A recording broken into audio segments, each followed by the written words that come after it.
മുഖത്തെ തൊലിപ്പുറത്തുള്ള hair ഫോളിക്കിൾസിലെ സുഷിരങ്ങളിൽ sebum ഉൽപ്പാദിപ്പിക്കുകയും അത് തൊലിപ്പുറത്തുള്ള ചില കോശങ്ങളുമായി ചേർന്നിട്ട് കട്ട പിടിക്കുകയും ചെയ്യുന്നു.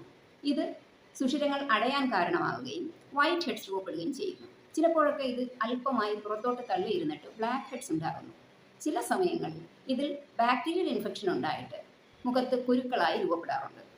ഇത് സ്വന്തമായി ഒട്ടിക്കാൻ ശ്രമിച്ചാൽ അത് കൂടുതൽ ഡെപ്തിലോട്ട് ഇൻഫെക്ഷനായി പോവുകയും സിസ്റ്റ് പോലുള്ള അവസ്ഥകൾ ഉണ്ടാക്കുകയും ചെയ്യുന്നു. ഇത് മുഖക്കുരു പടരുന്നതിന് കാരണമാകുന്നു.